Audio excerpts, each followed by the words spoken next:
As you all know by now, the bosses in TDX are really cool. From being able to apply debuffs to your towers to outright killing them, there's a lot of important design choices you made here to make the bosses in TDX stand out from one another. The killing towers part plays a major role in this, but I'll talk about that later. Bosses like Eradicator, Exo Santa, and Eradicator MK2 are very good examples of a fun and memorable boss, and the others aren't that far behind. But since I've made all of these claims, I might as well prove them, right? This is TDX 101, a series where I analyze TDX on a deeper level. And if you like TDX, then you, my friend, you're just at the right place. So let's get this show on the road!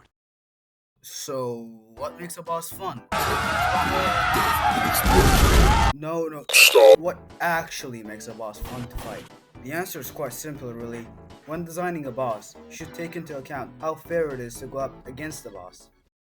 Take for example, Exo Santa Rant from Dark Souls 3. Okay, hear me out, I know this is a very strange comparison, but trust me, it'll make sense in the end. Exo Santa Rant is the tutorial boss and the first ever boss of Dark Souls 3, which means it has to teach the player how bosses really behave and what to expect from them. You are taught to time your dodges and not get greedy while swinging right back. It's a very fair fight, but this isn't too far from bosses in tower defense games. In TDX, when going against Eradicator, you have to bait Eradicator's attacks while not getting greedy and swinging right back at him. All these aforementioned actions can be attributed to one's skill level, which means it's a fair boss. And also, Eradicator.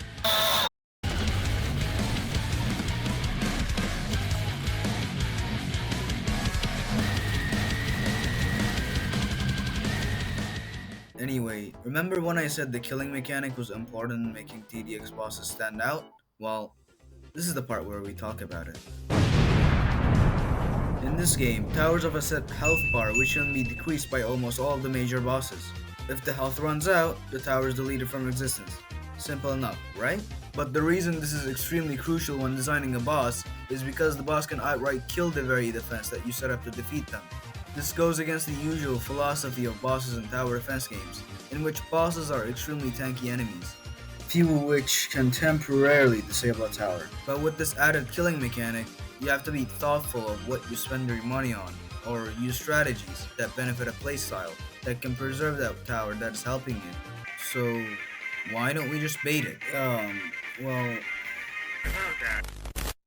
Have you ever wanted to play the TDX game on Roblox? It's a fair chance you might want to, since it's a good game, cause very polished and fun to play. Oh, fuck. Eradicator MK2 is Eradicator, but everything bumped up to the maximum. Instead of carefully placing baits, not overspending your money, and not ending up broke and doing damage to him, you instead have to fucking gun it to kill him, or else he'll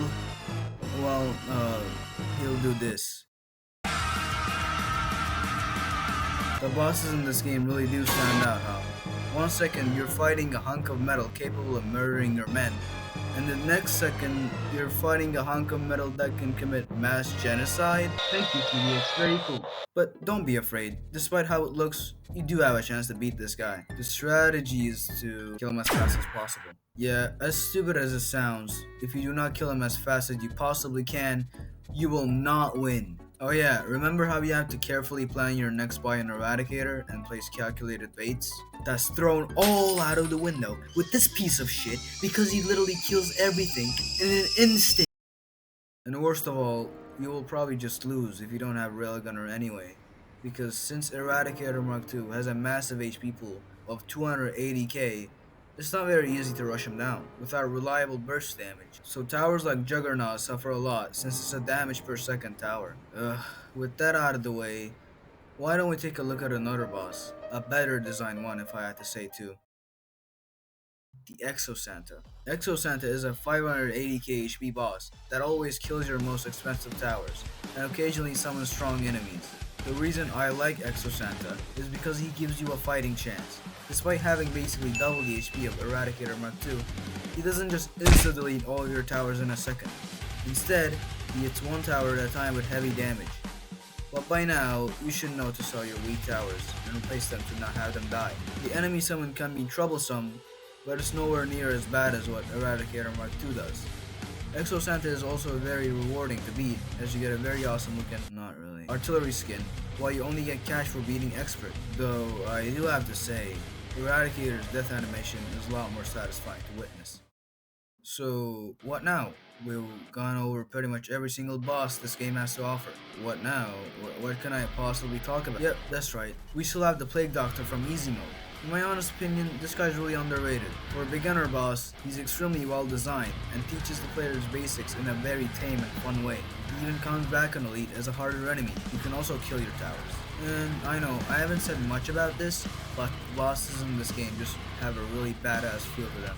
These models were made in Blender, and Blender has a lot more freedom when designing a boss anyway, compared to Roblox Studio. The man behind the concept art of these bosses is an absolute Chad, because he cooked with these designs, man. What? You're still here? I thought I talked about all the things I could talk about already. What? You want to hear more? But I've already talked about everything. What do you want me to talk about? What? I missed Predator? Oh, I did. Well, hey, look, is that a